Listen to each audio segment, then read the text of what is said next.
What's up, guys? Evan Flock with the Garage Gym Revolution. I wanted to touch upon a word that I am sick and tired of hearing, and it's the word entrepreneur. And I hear this word get thrown around a lot by a lot of fit pros, and even from, me starting a garage gym. I always considered myself an entrepreneur, but the fact is I wasn't. And even now, I don't necessarily consider myself an entrepreneur.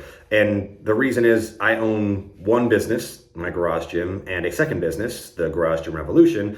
And they're really both in their infancy stages. Now, the garage gym itself, I have an employee, my wife, right, who does all of the training. She actually runs the business. It's totally her business right now. So right now, I'm responsible for one business. Now, I think when we think of the word entrepreneur, what we really mean is we create our own opportunity. And that is what all fit pros in the world have to do. You have to go out and find clients. You have to sell clients. You have to manage your bank account. You have to manage your hours, your schedule. That is real entrepreneur behavior. But that doesn't make you an entrepreneur. That just makes you a business owner. That makes you a responsible adult. And I'll be honest, most fit pros are probably better off working for somebody else where they don't have to worry about that stuff.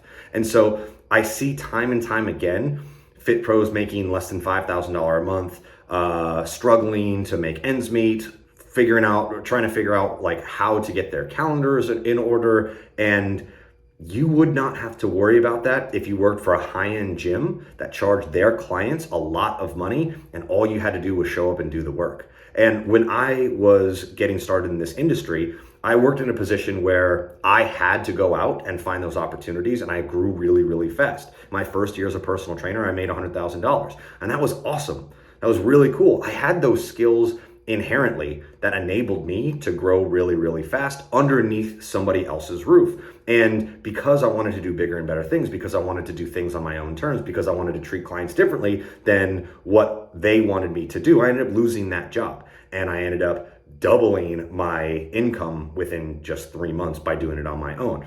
I am inherently good at creating a 6-figure fitness business, but do I know how to create a 7, 8, or 9-figure businesses? Do I know how to run multiple businesses? Do I know how to find people that I can strategically place into roles that are going to allow me to step away from those businesses? The answer is no. And this is why I don't consider myself an entrepreneur. I'm just a business owner. Now, maybe in a couple years, I will be. And right now I'm practicing entrepreneurial behavior. But at the same time, I have to recognize that I am nowhere near a position where I'm comfortable calling myself an entrepreneur. Now, any of you who do consider yourselves entrepreneur, if you're struggling, ask yourself what your struggles really are. Are they all financial? Are they time? Are they you don't know how to hire? Are they, client acquisition? Are they sales? What is it that you are struggling with? And then from those struggles, recognize where you can get help, where you can hire, where you can outsource, and start to take some load off of your back. And even then, once you've figured out all that stuff, now you got to ask yourself, is this scalable? If the answer is no, you're not an entrepreneur, period. And that's okay. Now, if your struggles are all of the above and it's too much to bear, you need to ask yourself why you're in this game in the first place, because finding a job is what most people need to do in this industry. And it's great that we have a lot of hungry trainers in the world who are trying to run their own businesses on their own terms.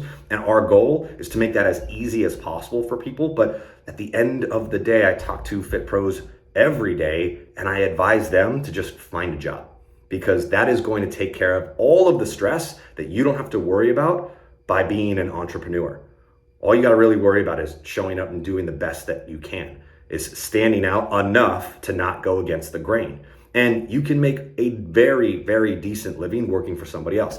I'm evidence of that, having made $100,000 at 25 years old at my first job as a personal trainer. So those are my thoughts on entrepreneurship. I hope it gives you some insight. And I used to tell people all the time coming in when I was responsible for hiring new trainers, I really want to scare people away from this industry. Not because I want more clients, not because I want it all for myself, but because it's really, really hard. And if you recognize that and you're willing to accept the challenge, you will be successful. And if you don't recognize that, you're not going to be successful. If you do recognize it and you're not willing to accept the challenge, find a job and be successful working underneath somebody else's work, working under somebody else's roof, where you don't have to worry about overhead, where you don't have to worry about hiring, where you don't have to worry about scaling. Just do the best damn job that you can, be the best damn trainer that you can, and you will be successful without the stresses of entrepreneurship. So I hope this is helpful, and I will see you in the next video.